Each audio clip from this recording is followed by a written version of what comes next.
109페이지 내부 수익률법을 먼저 좀 설명을 하고 전체를 다시 아울러서 설명해 드리도록 하겠습니다. 자, 내부 수익률법. 일단은 제목을 좀 봅니다. 내부 수익률이라는 표현을 썼네요. 영어로 internal rate of return 이렇게 합니다. 인터널이 내부라는 뜻이에요. 자, RRR rate of return 수익률을 말해요. 왜 내부 수익률을 했을까요? 이것은 그 사업 자체의 수익률을 말해요. 그 사업 자체. 그러니까 투자자가 요구하는 수익 그런 게 아니고 그 사업 자체가 가지고 있는 수익률. 이렇게 합니다. 현금 유입의 현가와 현금 유출의 현가를 갖게 하는 할인율, 수익률. 이렇게 이제 정의를 할 수가 있어요. 자, 이것도 마찬가지. 한 기간 모형을 가정하도록 하겠습니다. 안 그러면 이해가 좀 어려우니까. 자, 예를 들어서 100억 투자했어요. 그런데 1년 뒤에 얼마 들어왔냐면 120억 들어왔습니다. 그럼 이것을 무슨 가치로 바꿔야 돼요? 현재 가치로 바꿔야겠죠. 그런데 말이죠. 할인율을 이제 M이라 적겠습니다. 요거는 케인즈가 MEI라 불렀어요. 그래서 투자의 한계율 이렇게 불렀기 때문에 그래서 M이란 표현을 제가 한번 써봤습니다. 한 기간 이렇게. 근데 이 둘을 같게 해준대요. 같게. 그럼 같게 해주려면 어떻게 돼요? 여기에 100억이 돼야 같은 거 아니에요? 그 요 M을 뭐라 하냐면 내부 수익률이라고 그래요. 내부 수익률. 그러면 생각해봐요. 120억이 100억이 되려면 1.2로 나눠야겠죠? 그러니까 이게 0.2란 걸 알 수가 있어요. 그럼 여기 이제 무슨 의미를 갖느냐? 내가 100억 투자했는데 원금 100억 말고 20억을 더 벌었다는 이야기는 이 사업의 수익률이 20%짜리다 그 말이에요. 다른 사업도 아니고 이 사업 자체가 가지고 있는 수익률. A 사업이면 A 사업의 수익률. 아시겠습니까? 그게 지금 몇 퍼센트라고요? 20% 그런 거예요. 그러면 이 내부 수익률을 계산한 다음에 투자할까 말까 그것은 뭘로 결정하냐 이거예요. 이렇게 합니다. 이 사업의 수익률이 나오면 여러분이 이미 요구하는 요구 수익률이 있었지 않습니까? 여러분하고 비교하는 거예요. 이 사업의 수익률하고. 이거 어디서 많이 본 것 같아. 전에 기대 수익률이 요구 수익률보다 큰 것 같으면 투자한다고 배웠죠. 그 기대 수익률은 확률을 명시로 개입했을 뿐이고 이것도 일종의 기대 수익률 성격이에요. 이 사업에서 기대된 수익률입니다. 어떻게 보면. 이해하셨습니까? 사업 자체의 수익률입니다. 그런데 말이죠. 또 생각해 보니까 내부 수익률을 여기다 집어넣어가지고 이걸 계산하면 이게 100억이 나온다 그랬죠? 만약에 100억에서 100억을 뺀다면 현금 유입 현가에서 현금 유출 현가를 뺀 건데 그때는 NPV가 0이 되겠네. 그래서 이걸 이렇게 부릅니다. NPV가 0, PI가 1이 되게 하는 할인율이다. 이게 생각보다 지문으로 출제가 많이 됐어요. NPV가 0, PI가 1이 되게 하는 할인율이다. 되게 하는 할인율 수익률이다. 이렇게 이게 내부 수익률. 자, 일단은 전체 아웃을 좀 잡아드렸는데 이 중에서 가장 부의 극대화 기준 투자 판단 준거로서 우수한 게 첫 번째 NPV법이에요. 저를 봐요. 하나, 둘, 셋. V. NPV. 가장 우수한 기법은 뭐라고요? NPV. 잊지 마세요. 잊지 마세요. 왜 그런지를 이제 하나씩 설명해 드릴 거예요. 네? 재밌어요, 이거. 재미납니다. 자, 여러분. 제가 말이죠. 이번에 펑튀기 장사를 하기로 했어요. 소득도 좀 줄고 그래서. 실제로 생각하지 마세요. 자, 꼭 특정 시간이 되면 막히는 도로가 있어. 거기에 꼭 펑튀기 장사가 나타나시죠. 그죠? 네. 근데 이 펑튀기 한 장의 원가가 100원인데 한 장에 200원을 팝니다.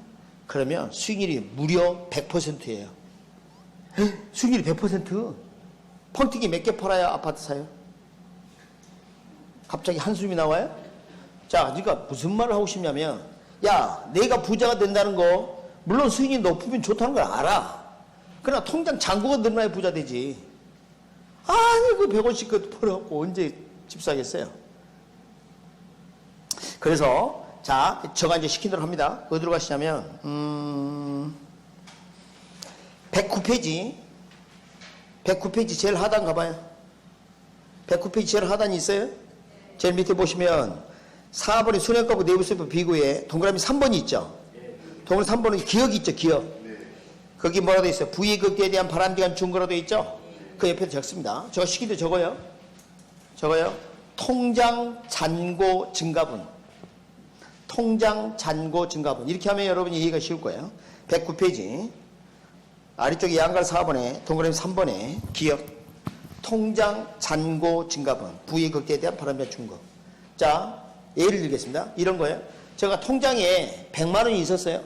근데 이번에 투자했어요. 그럼 통장 잔고 이제 얼마예요? 0이죠? 그죠? 그런데 다시 돈이 들어왔어요. 현재 가치로 120만 원. 그러면 이전보다 통장 잔고는 얼마 늘었죠? 20만 원. 그 20만 원이 NPV야. 알겠습니까? 여러분 통장 잔고가 늘어나야 부자 되는 거 아니에요? 그렇습니다. 봐봐요. 요 내부 수익률이나 수익성지수나 다 비율을 나타내. 이게 높다고 해서 반드시 부자 된다고 단정할 수가 없다니까. 그러니까 V의 극대화 판단 기준에서 가장 우수한 게 뭐예요? NPV라는 거예요. NPV는 금액을 나타내고 나머지는 비율이라니까. 그래서 왼쪽에 108페이지 좀 보도록 합니다. 108페이지. 거기 보면 동그라미 2번, 양가리 2번에 동그라미 2번, 상호페이터 투자에서 순환가하고 수익성지수 서로 결과가 다르다. 그럼 뭘 따라간다? 순환가를 따라간다. 왜 그런지 하나씩 보도록 하겠습니다. 먼저 첫 번째, 순현가와 수익성지수가 다를 때. 자, A 투자한 현금 유입의 현가가 1000, 유출이 현가가 500. 그럼 1000에서 500 빼면 얼마죠? 500. 그게 NPV입니다. 그럼 PI는 몇 분의 몇이었을까요?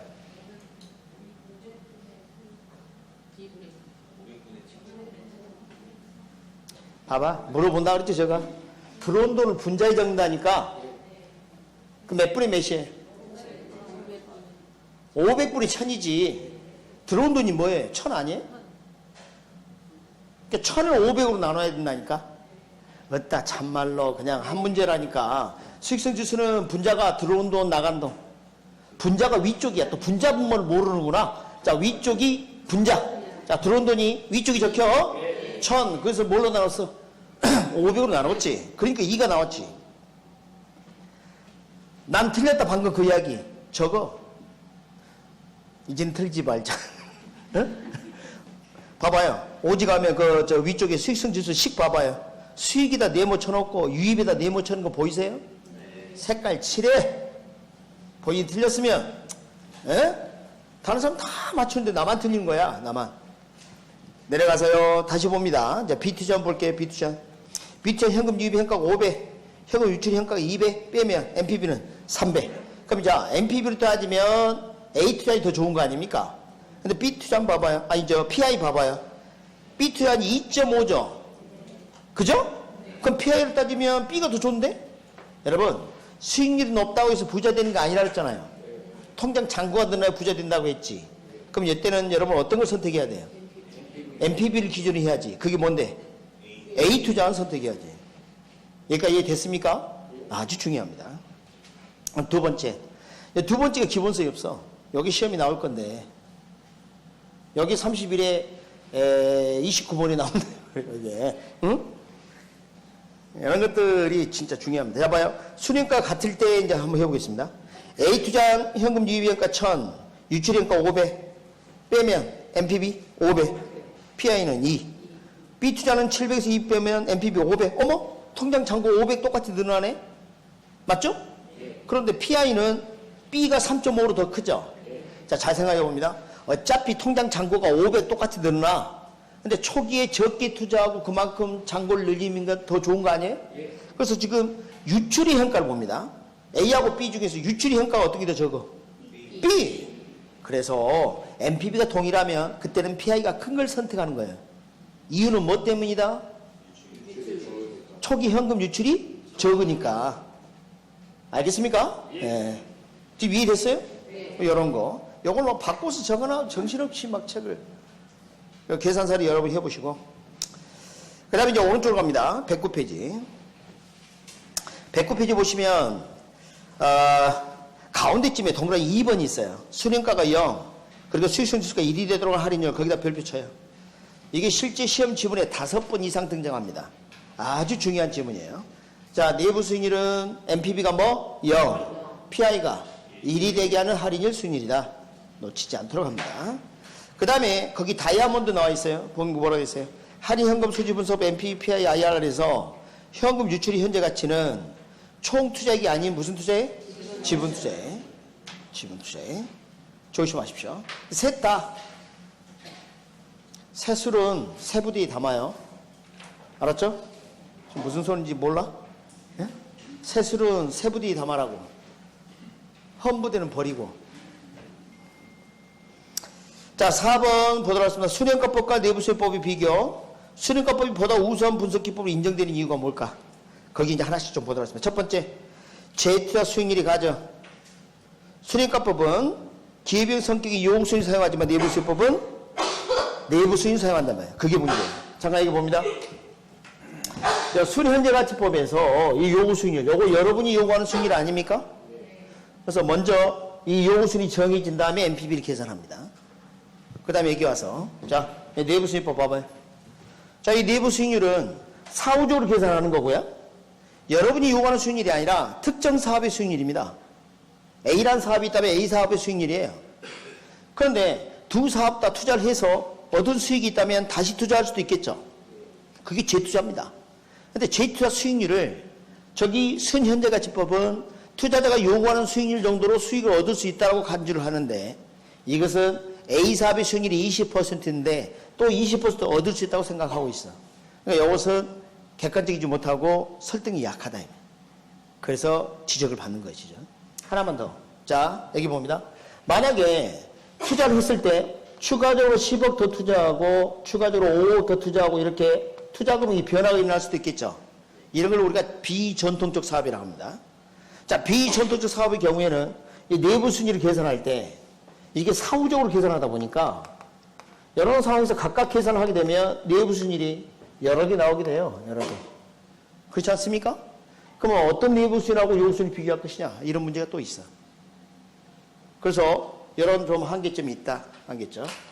그 다음에 결정적으로 자 이제 출제될 거 기억은 제가 해드렸어. 통장 잔고 증가분 예? 출제됐고요. 이게 중요한데 언급한 책들이 뉴스에 또 이거 빠져 있는 것 같아.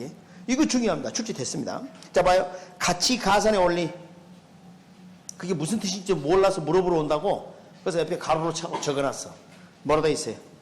가치를 더해서 계산할 원리가 가치 가산의 원리입니다. 아셨어요? 참말로 그냥 책들이 그런 게 어려워. 자 그러면 여기 잠깐 봐요. 거기 이제 사례를 한번 봐봐요. 자 NPV 한번 봐봐요. A 투자니 NPV가 100억, B 투자니 50억. 그럼 둘 다 투자하게 되면 통장 잔고는 100억과 50억이 늘어나니까 150억 늘어나겠죠? 더 해도 되죠. 근데 문제는 IRR 내부 수익률을 보면 A 투자니 10%, B 투자 10%, 둘 다 투자하면 20%예요? 그러니까 여기 이제 혼란이 일어나. 그래서 제가 이제 예를 한번 들어볼게요. 자, 이제 A 투자니 100억 투자해서 10억 들어갈 거예요. B 투자니 10억 투자해서 1억 들어갔다는 거 아니에요? 그럼 봐봐요. 0.1, 0.1 같죠? 그럼 둘 다 투자하면 110억 분의 11억 그래서 0.1 또 10%야. 20%가 아니고. 이상하다? 내가 직장 생활할 때, 각 부서의 비율, 그 더하면 다 됐었는데 뭐 이상하다? 막 이래. 특히 이제 공직자 생활하시는 분들은 체크할 가능성이 높아요. 왜냐면 주어진 예산을 부서별로 나눠서 퍼센트를 나중에 다 더하게 되면 전체가 100이 돼야 된다 이렇게 하거든. 자, 무슨 말이냐면, 100만 원의 예산을 여러 파트에 나눠줬다. 여기 10만 원, 여기 20만 원, 여기 30만 원. 그러면 10%, 20%, 30% 더하게 되면 전체 몇 퍼센트 이렇게 할 수가 있다고요. 그래서 분모가 동일할 때 그래. 이건 서로 다른 투자가 아니잖아요. 분모가 다른데 뭘 더해. 그럼 비율을 더하면 되는 거야, 안 되는 거예요? 안 되는 거지. 동일한 모집단을 기준으로 비율이 있다면 확률 같은 거 더하면 100% 이렇게 되지만 이건 더하면 안 된다고. 가치 가산의 원리가 될 리가 없다고. 이건 가치가 아니고 비율이니까. 가치예요, 비율이에요? 비율을 더하면 되겠어요, 안 되지? 자, 됐고요. 그래서 그게 출제됐고 또 출제됩니다. 이거 주의하세요. 네. 자, 앞으로 이제 예상 문제 중 가장 중요한 게 뭐냐면 자, NPV가 같을 때는 PI가 큰 걸 선택한다. 그걸 조심해야 되고 그 다음에 봐봐요. PI도 할인율을 뭘 사용하더라? 할인율. 요구 수익률 생각해. 예. 알겠어요? 내부 수익률법은 할인율을 뭘 쓰고? 여기 내부 수익률이구나. 여기 있구나. 자, 여기 요구 수익률. 여기 할인율을 뭘 쓰고 여기는? 내부 수익률을 쓰고. 한 번만 더. 순위평가법과 수익성지수법은 할인율을 요구 수익률을 쓰지만 내부 수익법은 내부 수익률 할인율을 쓴다니까요. 거기에 출제되고 있어요 지금. 그게 다 코스야. 맨날 그 헛다리 짚지 말고 그런 거 해야 돼. 그 다음에 또 하나. 가치 가산 원리가 적용되는 특징이 어디에 나타나? 비율은 더하면 안 돼. 알았습니까? 만약에 이것도 더하면 안 돼. 이거 뭐야? 수익성지수법. 이건 금액을 계산한다면 비율을 따로 계산해야 돼. 두 가지 투자를 다 투자했다 할 때는 금액을 유출평가, 유입평가 각각 계산해서 비율을 따로 계산해야 돼. 비율 바로 더하면 안 돼. 분모 분자 서로 다르니까. 알겠습니까? 예. 그래서 가치 가산 원리는 순 현재 가치법은 적용이 되지만 나머지는 적용이 되지 않는다. 매우 중요한 내용입니다.